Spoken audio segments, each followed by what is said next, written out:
Saúde, estamos de volta ao nosso Saúde e Bem-Estar, que está muito bom hoje, muito informativo. No primeiro bloco a gente teve a doutora Melissa Valentini, infectologista, deu uma aula aqui sobre a monkeypox, que a gente sabe que é a varíola dos macacos, mas a gente deve dizer, como o Ministério da Saúde recomenda, monkeypox. E agora a gente vai continuar falando sobre esse assunto, sobre diagnóstico, sobre testes laboratoriais e ver como é que é o desafio da testagem, do isolamento, o que deve ser feito nesse caso. Vamos continuar falando sobre a luta contra doenças que surgem e são desafios para todos nós. A monkeypox, por exemplo, está hoje em mais de 80 países, quase que ao mesmo tempo. Quase não, ao mesmo tempo. Isso é um desafio para os médicos, para os cientistas. E agora a gente conversa com o Dr. Carlos Rodrigues, que é clínico e médico do trabalho. Bem-vindo, doutor. Tudo bem? Tudo bem, muito obrigado pelo convite, satisfação. Alegria, mais uma vez, rever o senhor aqui. Sim. Quando a gente fala sobre monkeypox, a gente fala também de isolamento. Quando a gente fala de isolamento, a gente fala de transtornos muito recentes que aconteceram com todos nós, né? Como é que o senhor, como médico, lida com isso? O isolamento ela é uma estratégia para parar essa emergência de saúde, né? Se a gente não isolar o paciente continua transmitindo a doença e a doença nunca acaba. A boa notícia é que essa é uma doença que é muito menos transmissível do que a Covid-19. Então, esses isolamentos populacionais que a gente teve durante a pandemia, o lockdown, essa coisa das pessoas passarem a trabalhar de maneira remota, isso é muito pouco provável que venha acontecer por causa da monkeypox. Hoje, o isolamento da monkeypox é mais uma estratégia mais direcionada, é uma estratégia mais voltada ali para um paciente que é uma suspeita grave ou que já está confirmado com a doença, para parar essa transmissão, para evitar que essa doença siga em frente. Mas acho que bem diferente da Covid-19, no sentido de que é pouco provável que aconteça isolamento populacional, que nós precisamos usar dessa ferramenta com uma cidade ou uma região ou um país, como a gente viu com a Covid. Agora, do ponto de vista médico-científico, quando a gente atravessava a parte mais crítica do enfrentamento da Covid, muitas vozes se levantaram para dizer, olha, isso vai ser parte da nossa realidade daqui para frente. O mundo se desenvolveu de tal forma que essa luta vai fazer parte da nossa existência. Então, temos que nos preparar para a próxima, né? Eu e a Melissa, a gente estava até conversando ali antes de iniciar o programa a respeito de como que mudou as nossas práticas de biossegurança e os nossos cuidados da nossa época de faculdade para cá, da nossa época de residência para cá. E isso mudou, eu acho que na comunidade médica como um todo. Então, a gente nunca teve cultura de fazer isolamento, por exemplo, para quem pegou influenza. Né? As pessoas vinham trabalhar gripadas, né? E gripavam os seus colegas de trabalho. Sim, era muito comum. Era muito comum. Essa cultura mudou. Hoje o paciente que está com uma doença respiratória... O cara está derretendo do seu lado de gripe, de febre, está lá trabalhando. E a gente achando a coisa mais normal, né? Era super comum, isso mudou. E várias práticas, né? Assim, a gente atendia as pessoas que tinham essas doenças sem usar máscara, os médicos, os enfermeiros.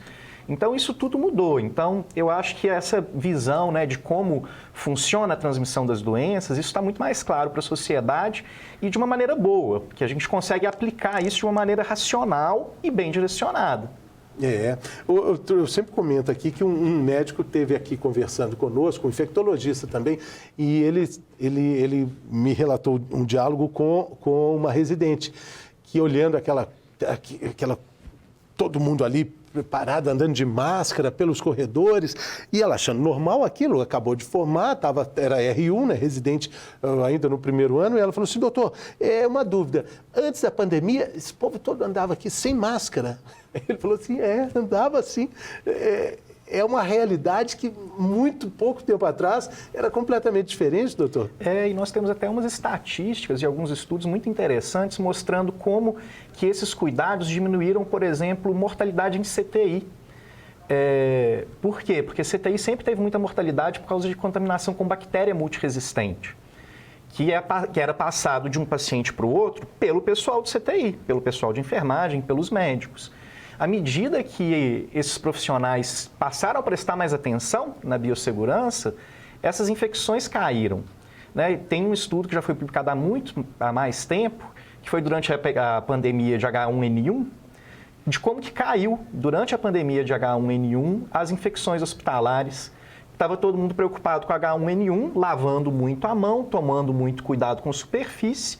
Acabou, né, que os estafilococos, as bactérias que fazem as infecções de CTI, também não conseguiam circular. Sim, sim. A gente tem essa bagagem que a pandemia trouxe, né? Do hábito de usar a máscara. A gente achava assim, prosaico no Japão, imagens dos japoneses gripados e usando máscara. Nossa, que interessante, os japoneses é tão educados, né? Ele tá andando pelas ruas das cidades japonesas de máscara para não contaminar ninguém. E a gente achava interessante isso. Uma coisa cultural deles. Sim, né? Cultural deles. Hoje a gente vê o tanto que isso é efetivo, né? O tanto, e até lavar as mãos também. Sim. Né? Mas o senhor concorda que, desde então, a gente acaba se preparando para quando é que vai ser de novo? E até uma pergunta, nós vamos enfrentar sucessivamente, na opinião do senhor, novos desafios virais, assim, a gente vai ter que estar preparado para isso? Nós sempre estamos enfrentando, né? A OMS, ela tem uma lista de doenças de interesse, que estão sempre sendo estudadas, sendo rastreadas, e a monkeypox ela já estava nessa lista de doenças de interesse. Antes da Covid?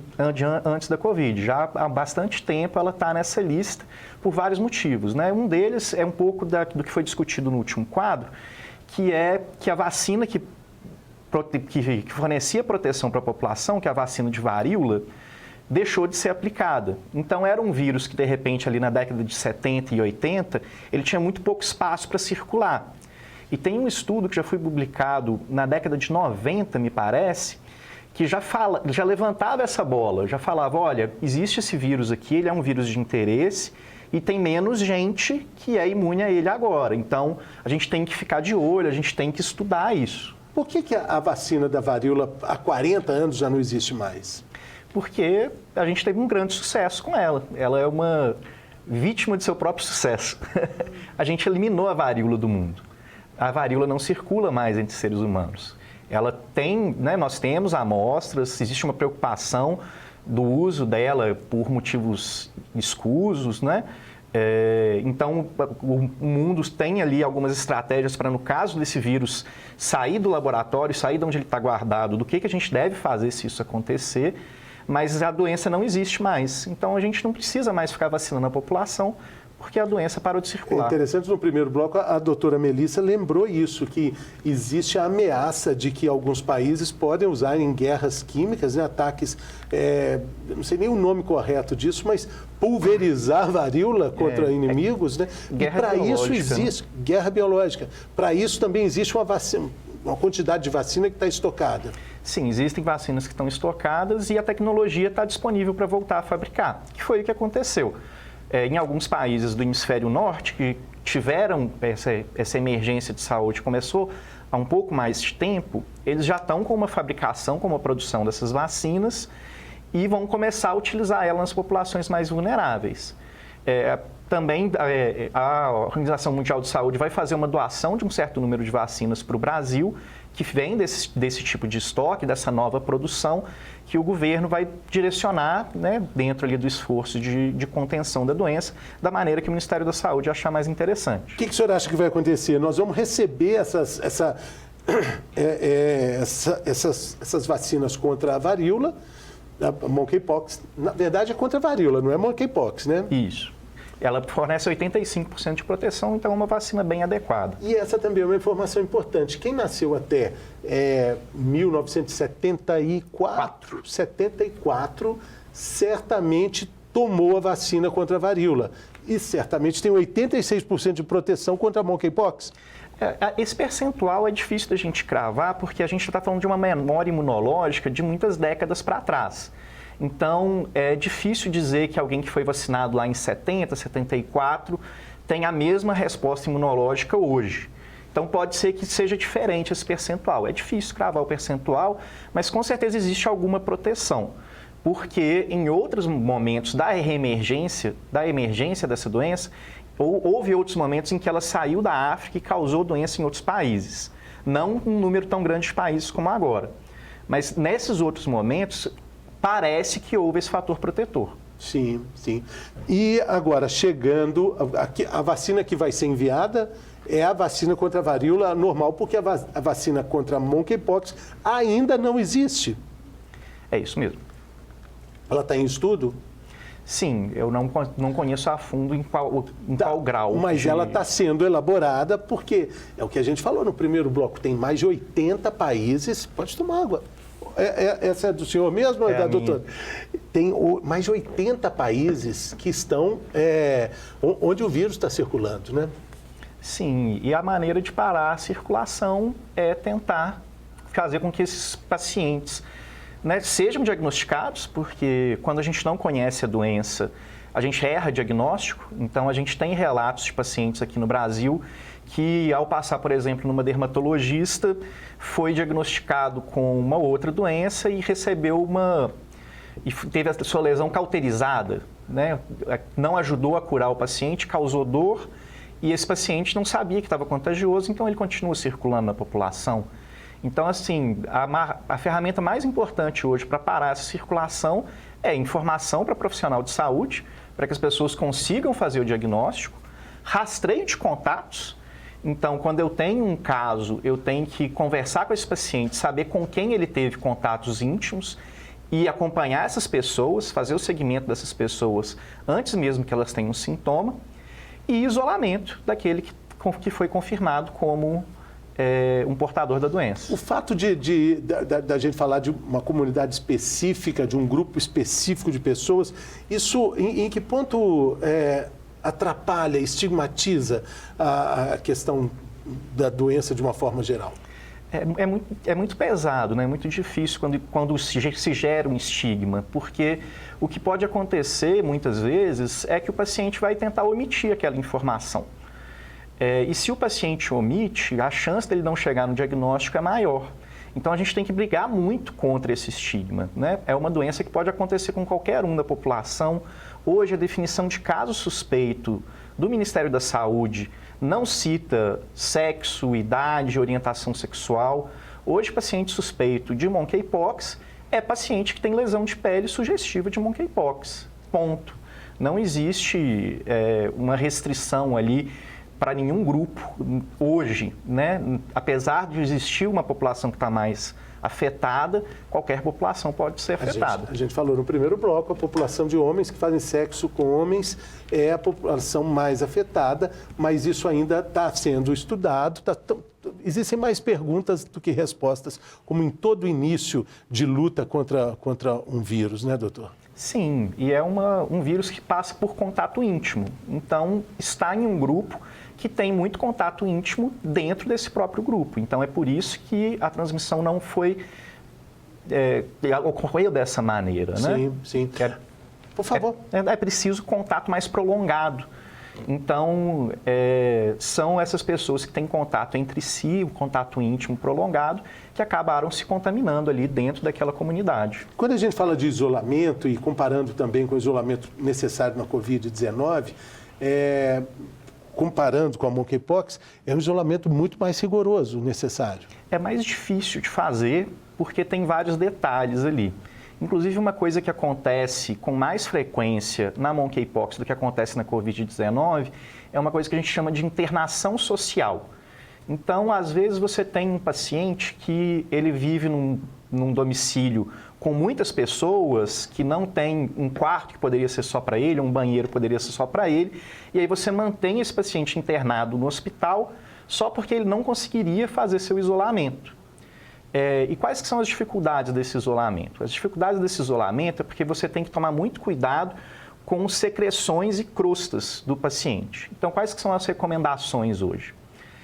Que o paciente tenha um quarto só para ele, que caso ele precise sair desse cômodo e ir para outros pontos da casa, que ele cubra todas as lesões, então que ele coloque bandagens nas lesões, esparadrapo, para que não contamine o restante da casa. A sua roupa de cama, as suas roupas, as suas toalhas têm que ser lavadas em separado. Então, o ideal é que esse paciente coloque tudo dentro de um saco plástico, use uma máquina de lavar, preferencialmente com opção de água quente. Se não for possível a água quente, colocar essas roupas no sol depois de lavar. Que ele tenha um banheiro para uso próprio e que, se ele não tiver um banheiro para uso próprio, que ele desinfete as superfícies do banheiro depois do uso e que ele não tenha contato com seus animais domésticos, porque existe a chance, todos os mamíferos parece que podem se contaminar com a monkeypox. E esse é um grande receio, é que um paciente, né, que tem um cachorrinho, um gatinho, contamine ali o bichinho dele e esse animal vire aí uma outra fonte de contaminação, isso vira uma complicação maior. Numa saída de casa, esse animal, esse pet, pode contaminar o outro, que contamina o outro? Isso ainda é uma grande pergunta, né? Uma grande questão. Hoje é muito mais um receio, um medo. Né? O que a gente tem mais documentado de animais transmitindo para o homem são esses roedores que existem ali na África, que são as regiões endêmicas. A gente tem isso mais documentado. A gente já tem documentado de uma emergência que aconteceu, acho que há 2 anos atrás, ou há 3 anos atrás, de bichinhos de estimação que são os prairie dogs, que são bichinhos de estimação que os americanos têm, que são animais silvestres que foram transformados em bichinhos de estimação, deles serem contaminados pela monkeypox. Mas isso não se tornou um problema grande na época. Se eles são contaminados, eles podem transmitir, naturalmente, ou possivelmente? Esse é o receio, possivelmente. A gente não tem essa resposta ainda. Agora, quais são os desafios que os médicos encaram nesse momento? O senhor trabalha no Hermes Pardini, um grande laboratório que está na linha de frente aí de combate ao Covid, com os testes, com muita pesquisa, com muito investimento. Qual é o horizonte que o senhor enxerga quando a gente fala de outras doenças e outros desafios? Eu acho que a primeira dificuldade é sempre a do diagnóstico, né? A gente não encontra aquilo que a gente não está procurando dentro de medicina. Então, se a comunidade médica, se a comunidade de saúde não se educar a respeito da monkeypox, o que vai acontecer são esses erros de diagnóstico. Então, os pacientes com monkeypox vão receber diagnóstico de varicela, diagnóstico de herpes, diagnóstico de molusco contagioso, não vão se tratar corretamente e vão transmitir a doença para outras pessoas. A segunda dificuldade é ter certeza do diagnóstico. Os testes eles ainda são pouco difundidos, existe uma pouca capacidade do SUS de testagem. Então, as pessoas... O teste é caro. Então, um paciente que está em dúvida do seu diagnóstico, de repente, ele é um paciente que ele vai ser menos aderente às medidas de isolamento, porque é um isolamento muito longo. O paciente precisa ficar isolado até que todas as lesões de pele estejam 100% curadas. Estão falando de 2 semanas? 2 a 3 semanas. Como nessa apresentação atual da doença, as lesões elas têm evoluído em estágios diferentes, então o paciente pode estar acabando de curar uma lesão e surgir uma nova. E aí, quando ele está acabando de curar essa outra, surge mais uma. Ele tem que ser examinado e acompanhado ao longo desse tempo todo até que ele não tenha nenhuma lesão no corpo. E aí também sem nenhum problema de febre, de dor, ou seja, não tem nenhum empecilho para que ele siga a vida normal, a não ser a questão das feridas, né? Sim, é um isolamento para evitar contaminação. Existem motivos para você internar os pacientes, algumas questões de gravidade, né? Um número de lesões muito grande, o paciente que é imunossuprimido, mas no geral é tratamento domiciliar com isolamento em casa para quase todos os pacientes.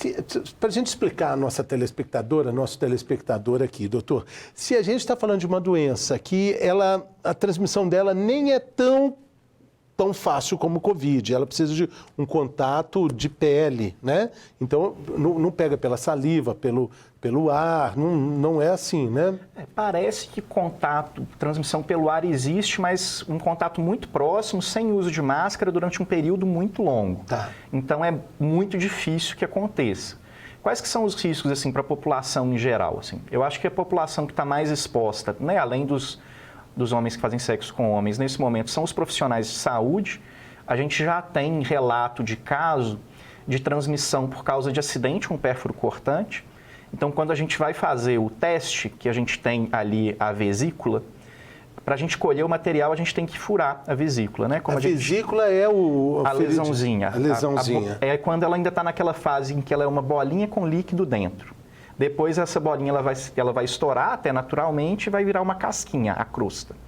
Então, quando está nessa fase de vesícula, a gente precisa furar e pegar esse líquido que está ali dentro para poder fazer o teste. A gente já teve um caso de uma enfermeira... Fura com um estiletezinho? Ou com um bisturi, que é mais seguro, porque o bisturi causa menos acidente, ou com uma agulha. O caso dessa enfermeira foi com uma agulha, ela furou a vesícula, depois ela se espetou por acidente e ela contraiu a doença. Então, o profissional de saúde está exposto, que está indiretamente ali com aquela pessoa, e a gente já teve casos também confirmados de transmissão para profissional de saúde por causa das roupas de cama. Então, assim, a crosta, né, essa casquinha, quando ela está descascando, ela também é muito contagiosa. Então, o pessoal que vai lidar ali com a lavanderia do hospital, com a roupa de cama, com o cuidado direto com o paciente, também corre o risco de se contaminar. Então, é um alerta grande, população que corre esse risco, população de profissionais de saúde, né? Sim. Na nossa empresa, a gente já instituiu um protocolo para fazer essa coleta do exame. Essa coleta está sendo feita pela nossa equipe do domicílio, que é uma equipe que já está muito bem treinada desde a época da pandemia, mas é feita com paramentação completa. Então, com touca, luva, capote descartável, proteção facial, máscara, né? O nosso colhedor, ele entra na casa ali do cliente. Roupa de astronauta. Isso, descarta tudo num saco especial, que também tem um tratamento de resíduo especializado para esse saco, para evitar qualquer risco de contaminação. Eu acho que então o grande risco é mesmo a negligência, né, doutor? É a pessoa entender os sintomas e ficar com receio de ser estigmatizado por causa de um grupo específico, não fazer o teste, não cuidar dessas feridas que vão o senhor disse em 3 semanas vão cicatrizar, mas a contaminação para a população pode ser efetivamente muito alta. Sim, principalmente se a gente tem algum paciente que mantém comportamento de risco durante o curso ali da doença, né? Mas eu acho que hoje o maior desafio é de levar a informação de que a doença existe. Eu acho que hoje é mais importante isso até mesmo do que a questão ainda do estigma. Hoje as pessoas não sabem, né, não desconfiam que seja o monkeypox. Então, essas doenças serem transformadas em emergências de saúde pela OMS também acontece muito por isso, né, que é para colocar luz no tema, trazer informação, fazer isso que a gente está fazendo aqui. Até mesmo entre a comunidade científica, médico-científica. O senhor falou uma coisa importante, uma dermatologista, um médico dermatologista, um dentista pode ter contato com essas feridas e ele precisa identificar. Até mesmo profissionais de um salão de beleza. É para se proteger também, né? Para se proteger, mas para dizer, olha, tá tendo algum problema aí, né?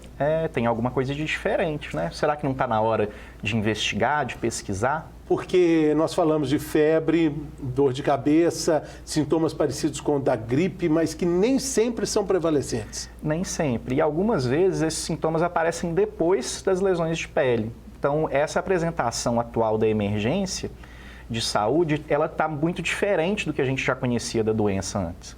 Então, quando começamos a falar sobre monkeypox, a gente trouxe esse caso, que é o caso típico que a gente via acontecendo endemicamente na África, que tipicamente como que era? Começava com prostração, começava com febre, começava com esses sintomas gerais e depois aparecia a lesão. Agora não está acontecendo mais assim. Pode aparecer as lesões sem nenhum pródromo, sem nenhum desses sintomas, ou esses sintomas podem acontecer depois que as lesões surgiram. Muito bem, então a gente aprendeu muita coisa nesse programa de hoje. Primeiro, o nome da varíola dos macacos, varíola do macaco é monkeypox. E a gente tem que entender que os sintomas nem sempre indicam febre, dor de cabeça, parecidos com a gripe.